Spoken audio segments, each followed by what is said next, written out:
Epperly, a founder and CEO who's ready to rewrite the definition of imposter syndrome. I created Who Made You the Boss to let you know that you're not alone. If you've been wondering whether your burnout is actually a sign toward evolution, or if perhaps there's something more to these challenges we face as leaders, creatives, and entrepreneurs, you're in the right place if you're looking to embrace the challenges you once perceived as negative, if you're ready to own your entire story, and if you're working to level up your business in ways you never thought possible. You'll learn all of this and more by listening in and doing the hard work you know you were meant to do. So let's get started together today on Who Made You the Boss.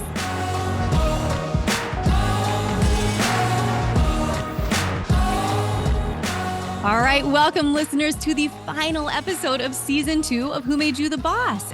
Listen, if you haven't done so already, make sure you go to whatever platform you were listening in on today and click the follow or subscribe button. That way you are the first to know when we drop bonus episodes, which we do in between seasons, and when we are back in September for season 3.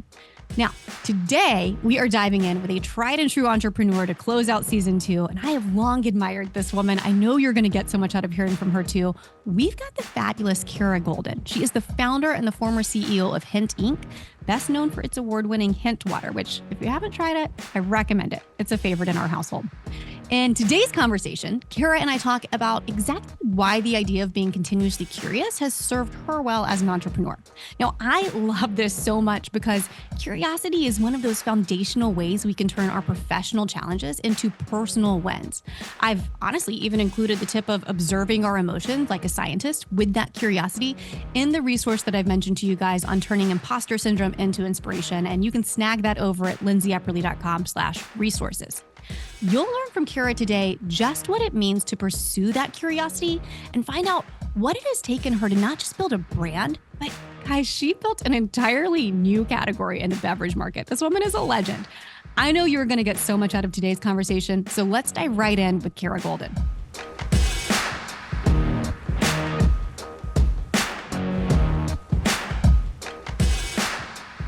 Awesome. Kara, I am so excited to finally have this conversation with you. Welcome to Who Made You the Boss.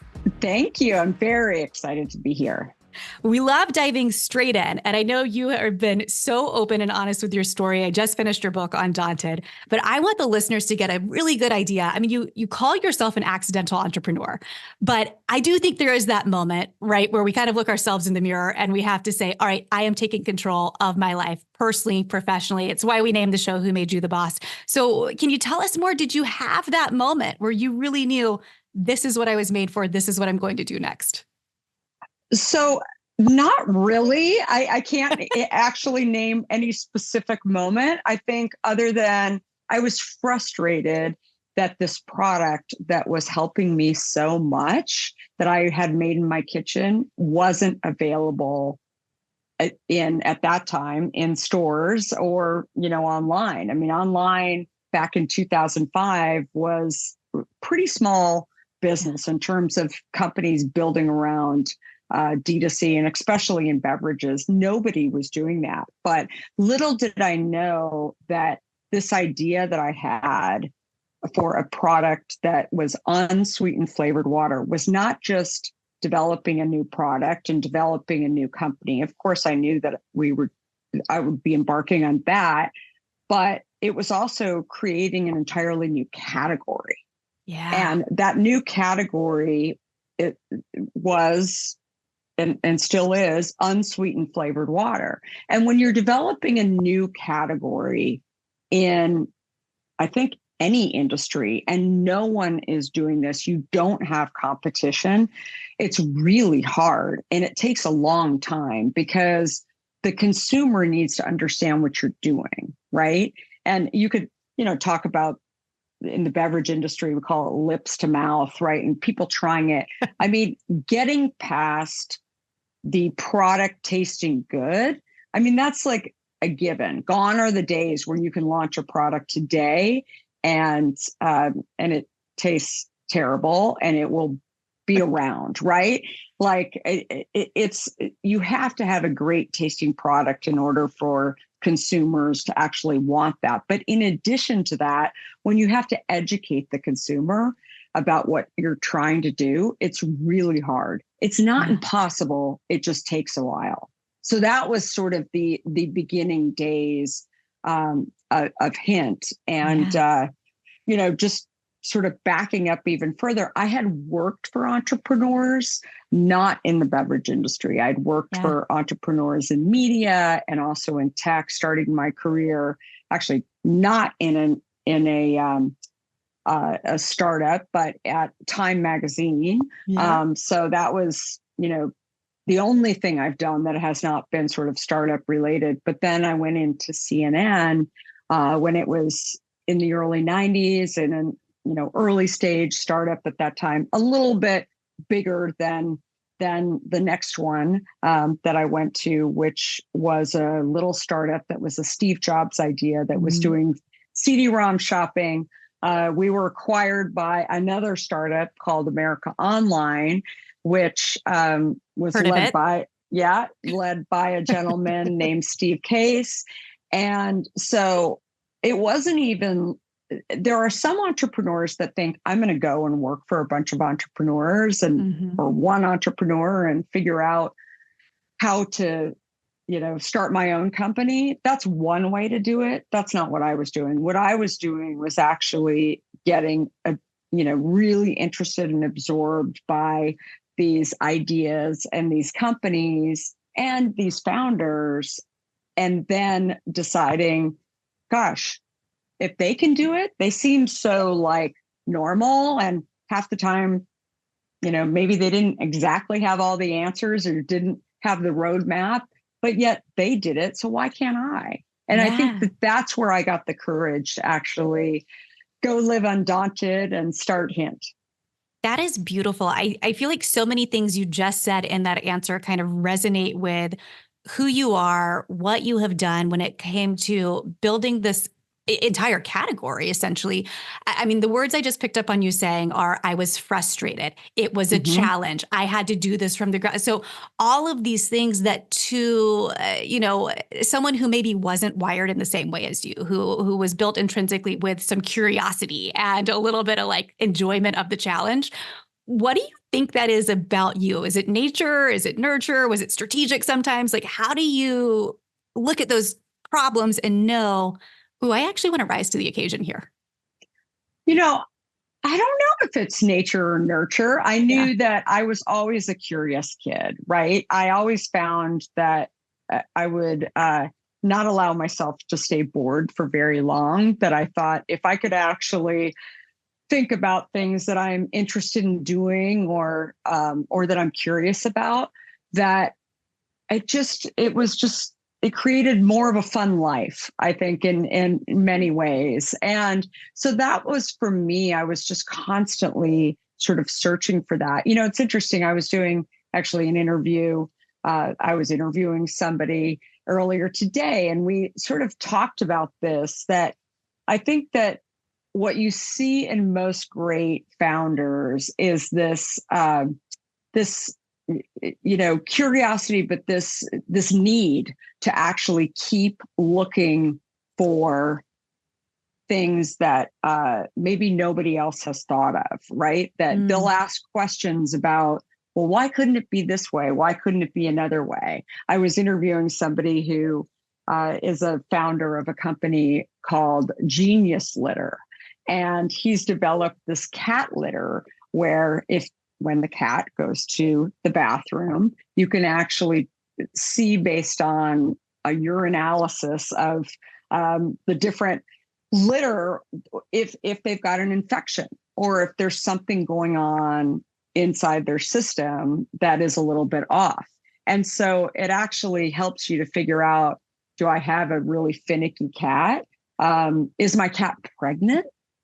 All of these things. And again, I'm like, how in the world did you think up something like that? But it goes back to, it's the founder's mind thinking he had a problem with this cat, never knowing if his cat was sick or just being a jerk, right? And sort of in his own place. Cats being cats.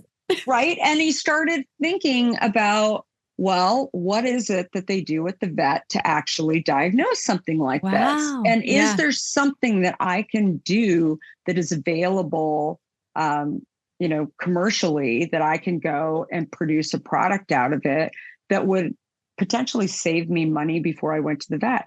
And again, like, there are normal people in the world that don't think like this, but there are other people who will sit there and, daydream about, okay, I wonder if I do a Google search for this. And, because they're curious, right? Yeah. And I think that is really what you're touching on more than anything, that is very consistent. That, you're constantly trying to run through this problem solving of what if, is there anything like this out there? And, and I think that's like the key thing.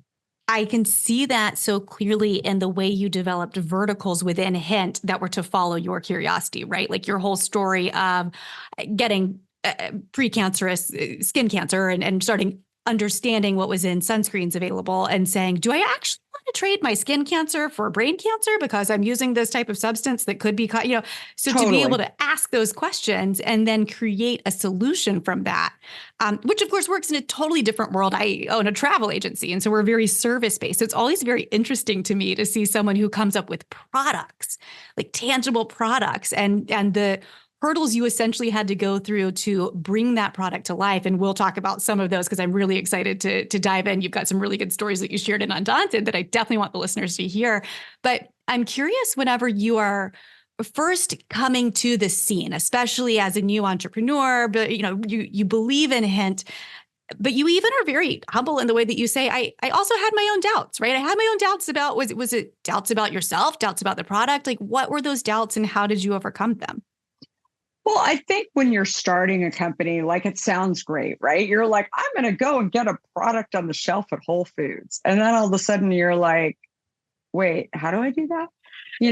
How many cases can I actually fit in my Jeep Grand Cherokee? What if they say no, right? What if the guy's not in today to actually say yes? Do I even know what the process is? Oh, I'll go do that tomorrow, right? I think there's all of those things that go through any founder's head. And maybe you're not selling into Whole Foods, but look, you're in the travel space. I mean, maybe you're thinking, oh, it'd be really amazing to set up a group to go to Costa Rica, for example. But then you think, well, maybe that's too hard.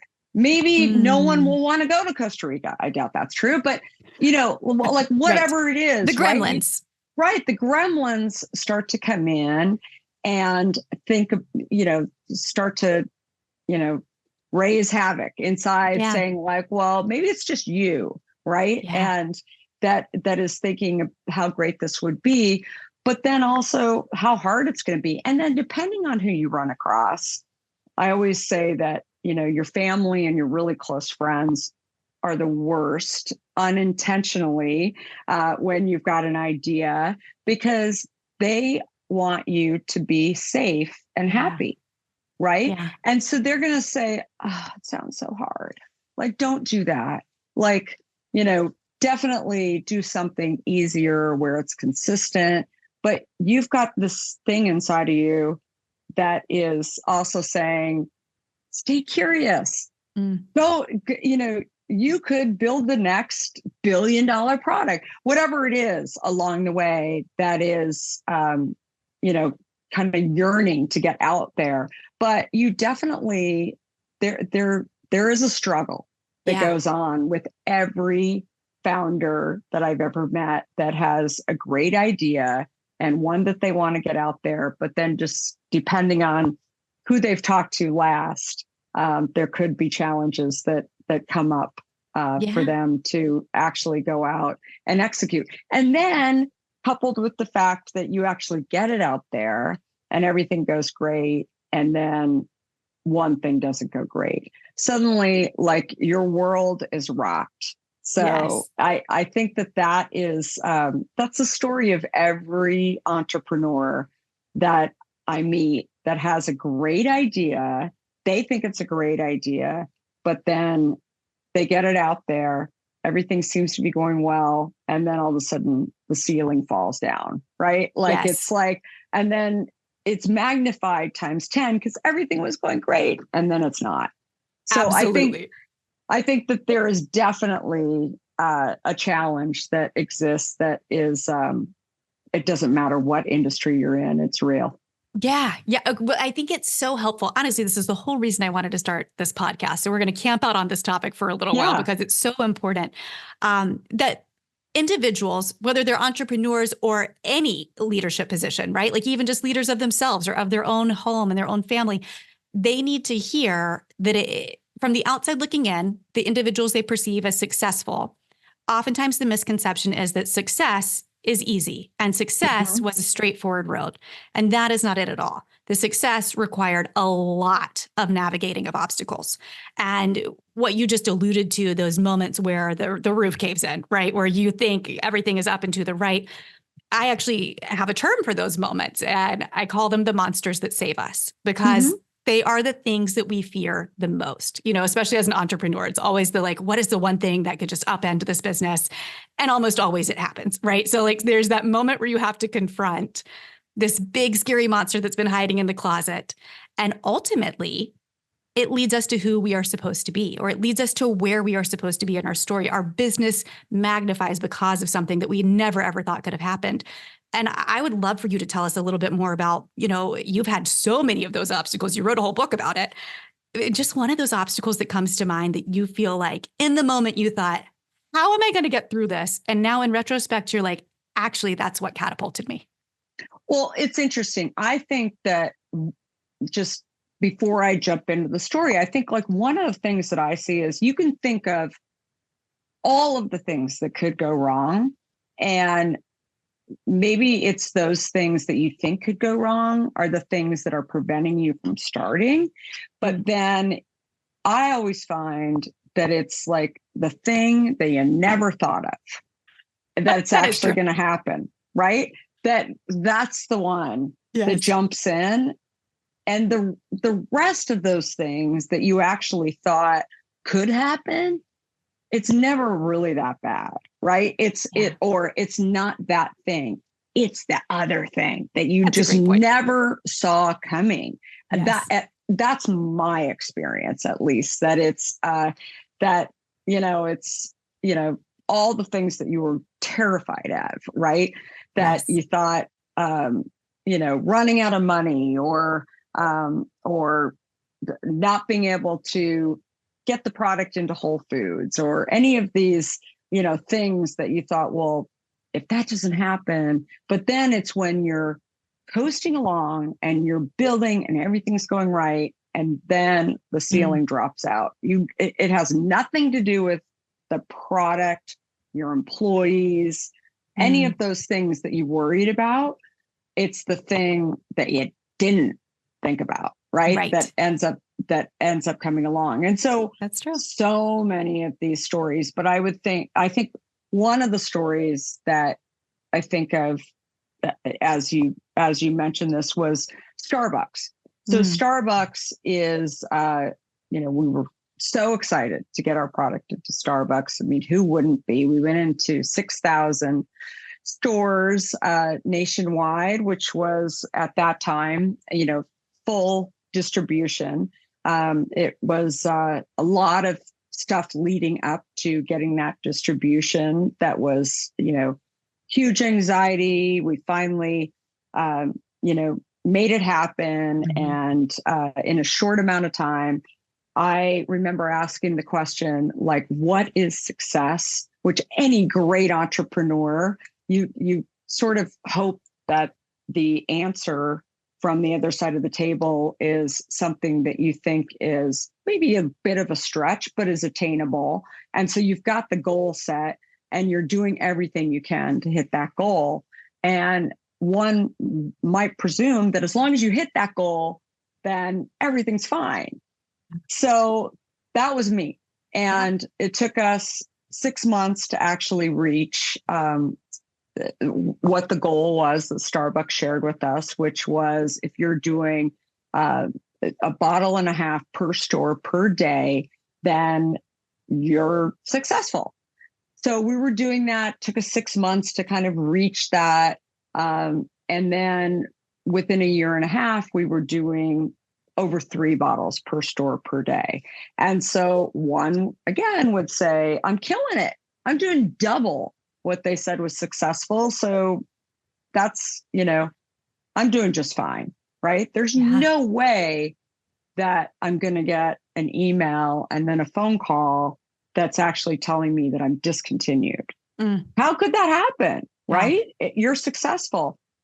But that's what happened. And what nobody told me along the way, it was that when you have a new marketing person coming into any organization and you're reliant on them trying to paint a new picture, put their own mark on the company. It was great for their business. They wanted to test new things, bring in new consumers. So they wanted to put food in this case.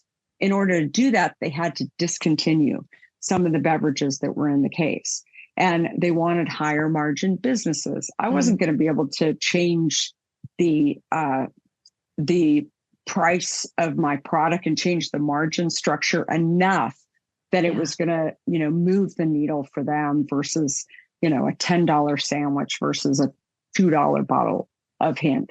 So I quickly understood that I was out of arguments. I was tired of trying to, make this, make this argument that they should keep us in because we're successful. And you told us that if we were doing a bottle and a half per store per day, then we were in good shape. So I remember hanging up the phone with the Starbucks buyer and, being extremely sad. And this is unfair, all of this stuff. But then I woke up after, a couple of days and thought, what can I do? That's the key thing, is that when you're in the hole, right? You don't know how you're going to get out of it. It's okay to be sad about it. It's okay to feel like, you just got a hammer to your head, right? And that's how I felt. I had truckloads of product that was going to go bad in the next, couple of months if I didn't get it out there. I didn't have any other customers that were as big and would go through as much volume as Starbucks was going to go through. And that's what I was worried about, was that this product was going to go out of code. What was I going to do? So many lessons learned. Number one was, don't put all your eggs in one basket. I don't know if it's praying to the gods or it's, knowing that it will work out. And I think, continuing to find opportunities that are out there. Again, I wasn't reaching out to Amazon, but I was like saying, okay, there has to be something coming in my direction, sending, I don't know, good juju or whatever you believe in, that was going to happen. And it happened. And we became the number one beverage on Amazon, at least at that time, that was doing business on Amazon's grocery business. What are the constant themes that kind of pings me through what you were saying in that story, but also just knowing your story in general, is there's always this underlying relentless belief in yourself. And that is something that you can control, relentless belief in your product. And, what you're saying, like whether it was praying to the gods or just fate or whatever happened next, a lot of it is, I think, you're putting good into the world. You're very strongly believing in yourself. And that's, kind of calling like to like in a way. And I think about, in your book, you even share the story of, managing to go through the recession and how you were put in a position where they were really trying to get you to deeply discount your product. And it reminded me of actually something that's happening in the travel agent industry right now. And Jet Set, we've always believed so firmly in quality over quantity. But what we see happening is a big resurgence of discounters who are just all about quantity, and just racing to the bottom. And I keep feeling this strong sensation of no, but believe in who you are, believe in the value you add. It's even one of our core values. And I, for my own knowledge, would love to hear what is it that allows you every time you're up against those odds to say, but I believe in who we are and the value that we add as a product, as a person, as a company. Like, what is that? Well, I think it's a really interesting comparison, actually. I think that there's a lot of similarities, frankly, in it, because I think that anytime you get to a point where you're just having a conversation about price, right?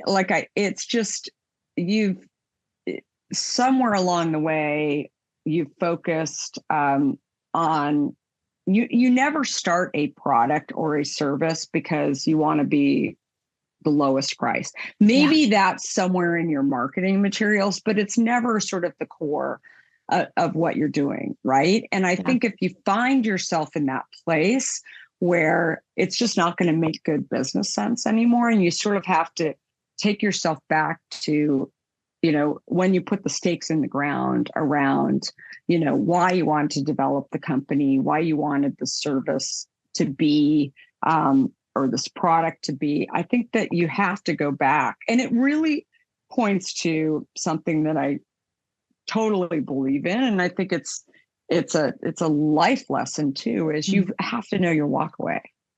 Right. And you have to, I think that you have to know where it doesn't make sense, because if you're sitting here putting up with, something that you don't believe in, or you're trying to pivot in order to make everyone happy. I've seen so many examples where it just doesn't work out. I mean, that's true in relationships, right? It's true in business. I mean, you have to know who you are, right? And if you go along with something that you don't believe is workable, then I think you just end up regretting it. Yeah. Right. Yeah.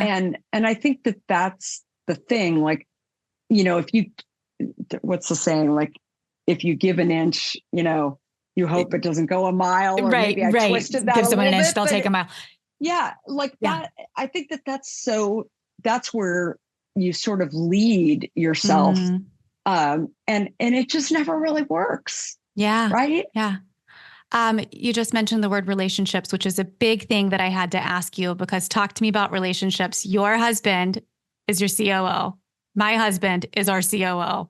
Maybe we just use this as a business / marital coaching session, but tell me about, because the stories that you would have of Theo reminded me so much of Jeremy, my husband, in this earnest, like everything from the things he would do to drink the moldy hint water to prove that the product was real, to the way that he believed in you as this strong, independent woman partner of his. What do you think makes that relationship work to the point where you've been able to stay married and run a business together? What did that for you? Yeah. I mean, I think it's respect, right? And I think I always, tell my kids and their friends, my kids are all in college now. And I tell them when they're talking to me about like dating is the most important thing at some point in your life. Hopefully you figure out that you don't actually want to marry somebody and spend the rest of your life with somebody who is just like you. Right. I mean, it's just, you just don't. And in fact, I still have a very close friend of mine, Bruce, who introduced us, and he had grown up with me in Arizona, and I knew him in high school, and he was in law school with Theo. And, he says he never would have put us together, like in a million years. And I'm like, okay, Bruce, we've been married for 28 years. Like, we've had this conversation a lot, but he's like, I liked both of you, but this was not, I wouldn't have match made you. Right. And so I think like there's something to be said about that, but also different skill sets and an appreciation for the way people think about things. It doesn't mean that we always agree. It's that we're respectful of it. And we're also, we've both got our lanes, and hopefully those lanes come together. And I think that is, the beauty of having, whether you're married or you just, invite people into your company or co-founders or whatever, that's the formula, right? Yeah. It is that if you've got, one other person who is co-founding a company with you, it rarely works if it's two people, for example, that, both came from the same, I don't know, maybe they were both in business school and had both come from, Wall Street. And now they want to go and launch a product together.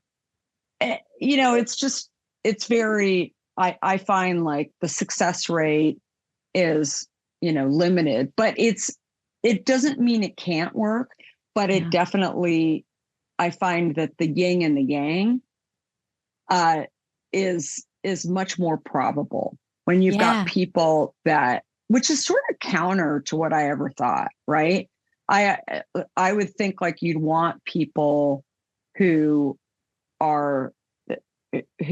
maybe think alike, but it's actually, if you have two people who think exactly alike about things that, and who have the same skill sets, that's not where they're not going to create friction, right? To sort of like, and the curiosity to be able to grow things. And I think you also have to have, the courage and the confidence to say, oh, I totally disagree. Like, and here's why, right? And it doesn't mean you're being a jerk. It just means that you're saying, no, I don't think so at all. And we have those conversations on a daily basis about different things, and that's okay. Right. And we do that we learn from each other, and that's okay. And people are like, I think people sometimes see us in those conversations and they're like, oh, I mean, that is it uncomfortable? I'm like, oh no, not at all. Like, it's just, and we'll keep thinking about it. And I mean, sometimes we even walk away from each other and say, I mean, we don't sit here and say, you're wrong, and then don't talk to each other. We're just like, no, you're wrong. That's just not accurate. And that's not what the consumer thinks, or that's not, what it is. And again, it's like, it's one thing for it to be, I don't know, in the spreadsheets or the financials, but we even disagree about things like that, on how you're reading things or what the value is of things or what the markers should be. So I think that it's bringing somebody into your circle. And again, it doesn't have to be a spouse, but somebody, if you're going to build a company with somebody who is just like you, I think it's almost, it's harder to really have that friction needed in order to grow an industry or a company, or I completely agree. Need to do. I love that you even used the word disagree, because I vividly remember there was a point with Jeremy and I, and honestly, we got married and went into business together at the exact same time, exact same week. We thought, well, we're young and dumb and don't know any better. And so we had to learn all these lessons on the fly, right? As we're building this business, as a world pandemic shuts the business down, all of the hard lessons all at once. And I vividly remember there being a day where all day long we had disagreed. And I grew up in a household where disagreement, like, you don't disagree with each other. Like, we are usually pretty on the same page about everything. And I said, Jeremy, why have we been fighting all day? And he said, what do you mean we haven't been fighting all day? I said, but we've been disagreeing all day. And he was like, that's not a fight. That is actually healthy tension and conversation. And I've had to since learn, and it's very, very helpful for the relationship, both personally and professionally, exactly what you're saying. As long as you're disagreeing, but you still maintain that respect for each other and say, I trust you, I believe, I see your viewpoints. They might be wrong in this moment, but I still love you at the end of the day. That has made all the difference in the world. I love that you touched on that. Yeah, no, definitely. So important. Kara, I could go on and on. I wish we would have gotten into that part of the conversation earlier so we could just deep dive into what it means to work with your partner, because it is such a helpful learning lesson for me and for other listeners who might even be considering it. But I want to make sure we're respectful of your time, and really sincerely are so appreciative that you're on this today. One of the questions we always ask our guests is one thing that made you smile today. So I'm curious what your smile is. So I was out of town this week. I've been traveling like crazy, and we picked up I have 3 Labradors. And so we picked them up at, they go to this really fun boarding place that's out in the wine country. We live in Marin County in northern. So I went and picked him up, and they were so happy to see us. So I know I love my dog so much. So it's was really, really fun to see them. And then also, as you know, I have a podcast too, and I ended up connecting with somebody I hadn't talked to in 10 years that has just joined a company, a small brand, the smallest brand that he's ever been involved in. So it was fun to sort of see him, even though he hasn't founded the company, he joined a company that was much smaller because he felt like it was a challenge for him. Yeah. That it was not sort of, it's not baked yet. The puzzle needs to be built. And so it was fun kind of hearing him go through that thinking stage and just reconnecting with him too. I love that. And you mentioned your podcast. I want to make sure listeners know where to find you. The Kara Goldin Show. They've definitely got to pick up your book, Undaunted. Follow you on Instagram. I'll link to everything. Anything else that our listeners can be doing to support you? So they could drink Hint. If you haven't tried Hint water, that's what we talk about most. Well, my whole journey, but also just Hint, talking about that in the book. So definitely, I mean, that would be great. Awesome. Go pick up your Hint water today. Thank you, Kara. We so appreciate your time. Thanks so much.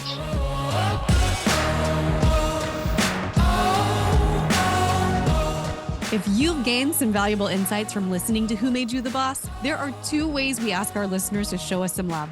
First, share this episode with a friend who you know would benefit. The more we impact others, the more we can grow our resources to impact you. It's a win-win, and it helps us a ton. Second, if you'll take a moment to leave Who Made You the Boss a 5-star rating and review on your favorite podcast platform, that helps us continue to create meaningful work, and it just makes our day. Thank you, listeners, for being part of this journey. Until next time, keep leading, keep learning, and keep being the boss of your own incredible story.